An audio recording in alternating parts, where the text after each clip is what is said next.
Well, look what we have here, then. I think we've just been blessed. Uh-oh. Logain's men. This can't be good. Didn't we spend all morning asking about a woman by this very description, and everyone said they hadn't seen her? It seems we were lied to. Gentlemen, surely there's no need for trouble. These are no doubt simply more poor souls seeking refuge. They're more than that. Now stay out of our way, sister. You protect these traitors, you'll get the same as them.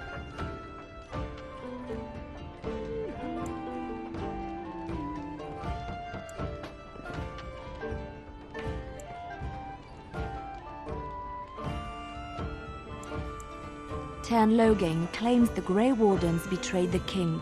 Or haven't you heard? Enough talk! Take the Warden into custody. Kill this sister and anyone else that gets in your way. Right, let's make this quick. Yes? Well, here I am. Quiet. It was a life suited for contemplation. In the cloister, away from the fuss and the flurry of the cities, I found peace. And in that stillness, I could hear the Maker. But it was not perfect. Some of my chantry fellows were condescending. That is the nature of religious folk, I suppose. When I talked about my beliefs, that the Maker reveals himself in the beauty of his world, they treated me with disdain. They want to believe that he's gone, so that when he turns his gaze on them, it means they are special, chosen. He cannot possibly have love for all, the sick and the weary, the beggars and the fools.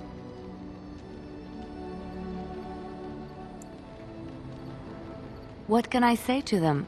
What they believe is what the chantry says, and the chantry is infallible, yes? Maybe I am wrong. But it is the Maker's place to decide if I am worthy, not men, not the chantry. But there is work to be done, and I have talked enough for now. Yes? Well, here I am. What is meant by someone like me?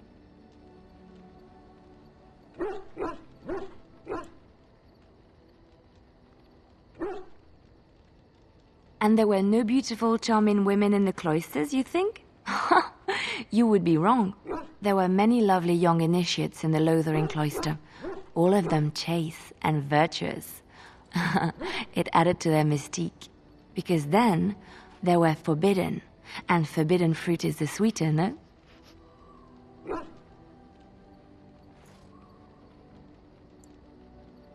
My fruit? I can't believe I'm having this conversation.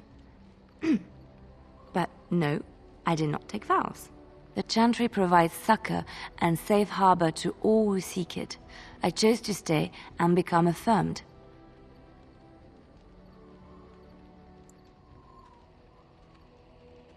We affirm our belief in the Maker, in Andraste and the chant, but other than that, there are no vows taken.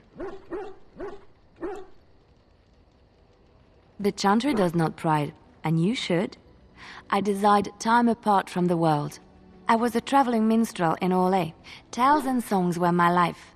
I performed, and they rewarded me with applause and coin. And my skill in battle? Well, you pick up different skills when you travel, yes? Yes, of course. Let's move on. I was just thinking about what happened to the elves, and I'm reminded of a song sung to me many years ago. It was when my mother died, and this wise elven woman comforted me and told me that we shouldn't fear death or hate it. Death is just another beginning. One day, we must all shed our earthly bodies to allow our spirits to fly free. It's a beautiful sentiment, I think. One that brings peace and hope to the grieving.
Yes? Well, here I am.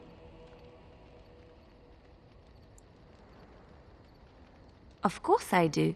I love stories far too much to keep them to myself. Everyone should be able to benefit from them, I think. Of course, Orlesians enjoy telling stories. I shall tell you my favorite tale of Aveline, the Knight of Orlais. A long time ago, a girl child was born to a farmer. He had hoped for a son, not a daughter, and so he told his wife to abandon the child in the woods. Before the cold could claim her, the baby was found by a tribe of Dalish elves who took pity on the poor mewling thing and raised her as their own. Aveline, for that is what they called her, grew strong and quick and clever under the guidance of the elves. She learned to wield the sword as well as any man, could kill a deer with an arrow at 100 paces, and was as graceful on the back of a horse as she was on foot.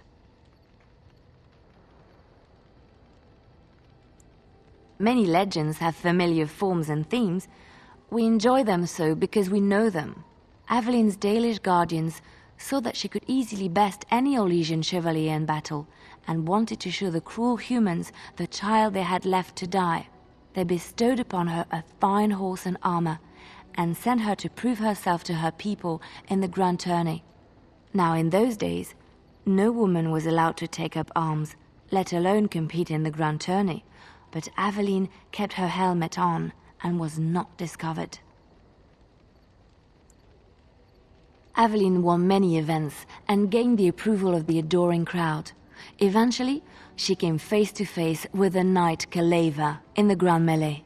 Aveline had already bested him in the joust, and Keleva was determined not to lose a second time. Out of desperation to regain his honor, Keleva tripped Aveline and tossed her to the ground, ripping off her helmet as he did so. Silence fell upon the arena as Aveline was revealed. Keleva declared the previous competitions invalid. A woman had taken part, and this was not allowed. But the crowd cheered for Aveline. Keleva was furious, for he had lost to a woman and was now being shamed. Blinded by his rage, he forced Aveline to her knees. "Know your place, woman," cried he, and slit her throat. The son of the king, Prince Freyan, was present. He recognized Aveline's skill and bravery and began to see the injustice done to the women in his land. When he was made king, he rewrote the laws of Orlais so that women could also become chevalier. He honored Aveline and knighted her after her death. And to this day, any female who is knighted reveres Aveline the Brave, for she is the patron of all women chevalier.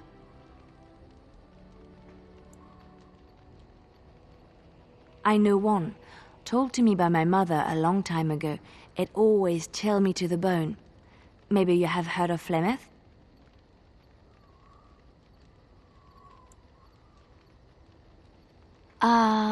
Are you sure? Was she the Flemeth of legend? Flemeth, the devourer of men? Flemeth, mother of witches? Flemeth, demon-touched, who dwells in the mists?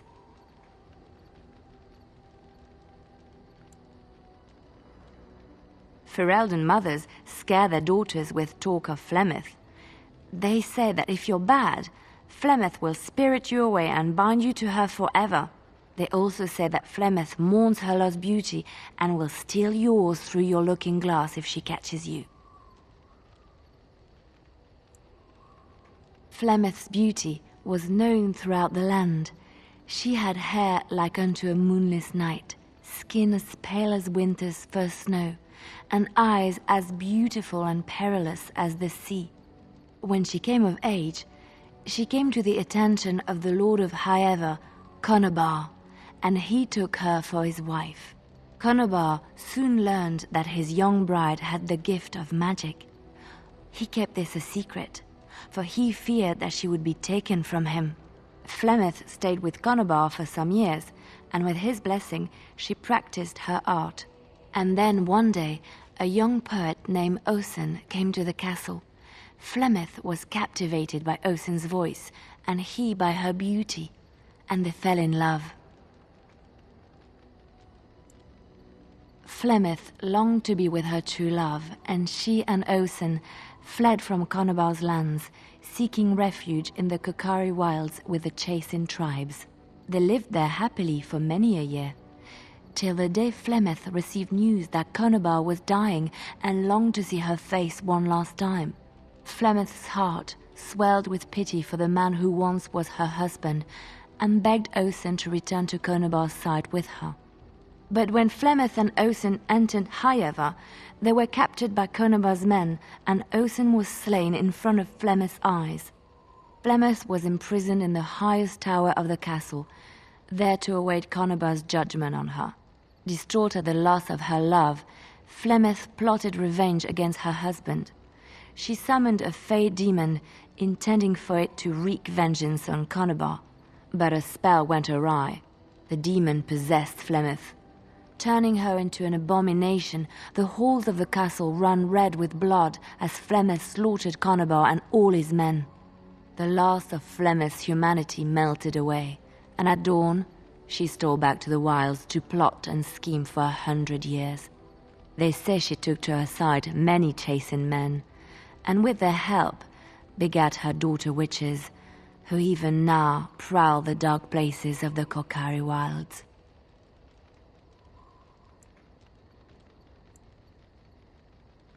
Which one?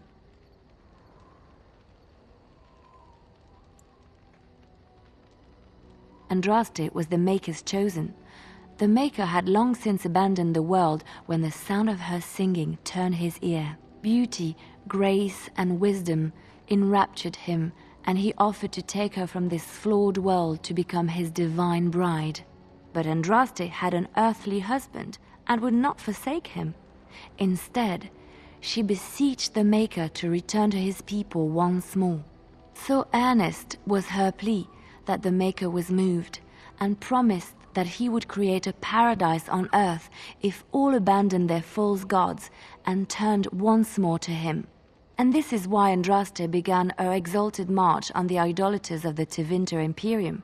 The Maker granted her his powers with which to smite her enemies.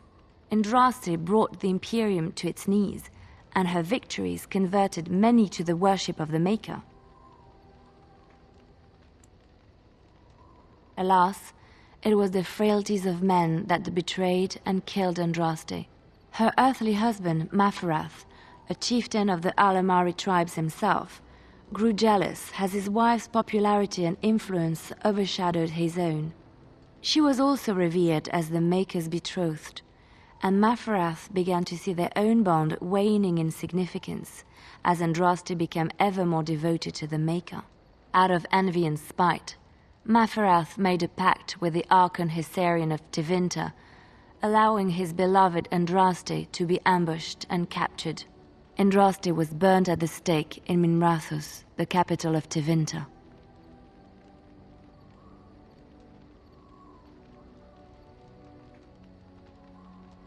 The Tevinter Chantry claims that in Andraste's last moments, Hysarian's heart softened, and he heard the voice of the Maker telling him to end her suffering. He plunged his sword into her heart, and as her blood washed over his hands, he became one of the faithful.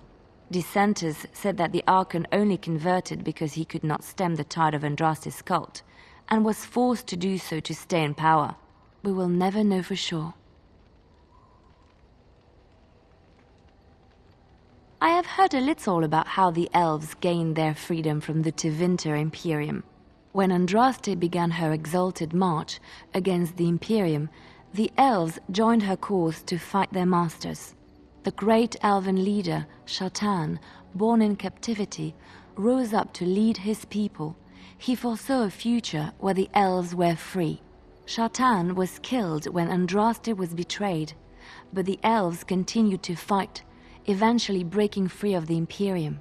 The elves claimed the Dales in the south and settled there in the land of their own. The elves lived in the Dales for centuries. They resurrected the worship of the elven gods and would allow the building of no chantry. This angered the Chantry, and the hostility between the two factions finally broke out in open war. The Chantry says the elves struck first, but I do not know whether to believe it.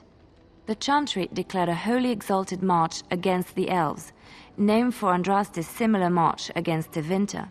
During the exalted march of the Dales, the elven cities were sacked, and the elven state completely dissolved. Some of the elves bitterly accepted their fates and surrendered to human rule, living in the human cities as second-class citizens.